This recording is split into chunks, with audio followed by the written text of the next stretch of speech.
It is now Friday of Holy Week, and I'm sure the emotional roller coaster that the disciples and Jesus' mother Mary have been riding is just continuing to hit them in full force. And in John 19, we see this brief and yet very touching interaction between Jesus and his mother. Now there stood by the cross of Jesus his mother, and his mother's sister, Mary the wife of Clopas, and Mary Magdalene. When Jesus therefore saw his mother and the disciple whom Jesus loved standing by, he said to his mother, "Woman, behold your son." Then he said to the disciple, "Behold your mother." And from that hour the disciple took her to his home. Losing a child in this life is one of the worst emotional experiences that a person can ever go through.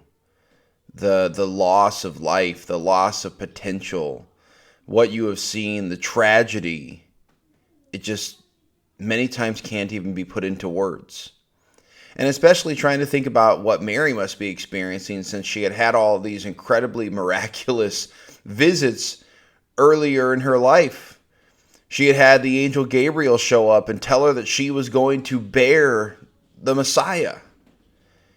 She also had Joseph tell her that he had had a visit from the same angel. They had had the visit from the shepherds as they were there in Bethlehem, and they had heard about the multitude of angels. A couple of years later, they had the visit from the wise men. She was one of the first, she saw Jesus in his first miracle there at the marriage of Cana. She had seen and heard about the various miracles that her son had done in the years past.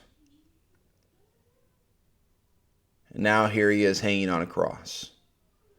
And even in this moment of physical, emotional turmoil that Jesus is going through, he was not thinking about himself. He looked down from the cross and saw his mother in anguish, and wanted to make sure that she was cared for, that she was going to be watched over.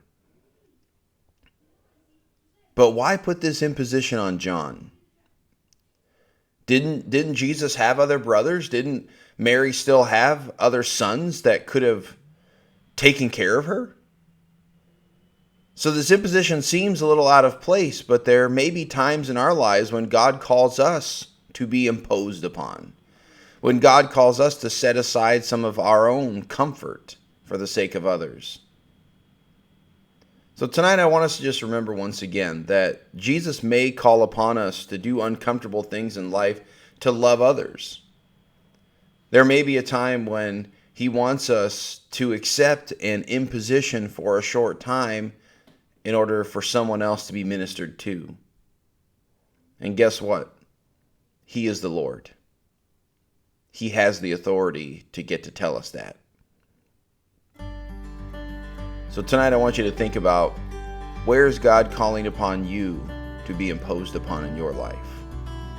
Where is God calling upon you to set aside your own rights and your own comforts in order to minister and serve someone else? Then pray tonight and ask God to help you be prepared for that imposition when it comes. Whether it's in your home life, whether it's in your church life. Pray that you'll be ready and that you'll be willing to say, "Yes, Lord, here am I. Use me." God bless and have a great night.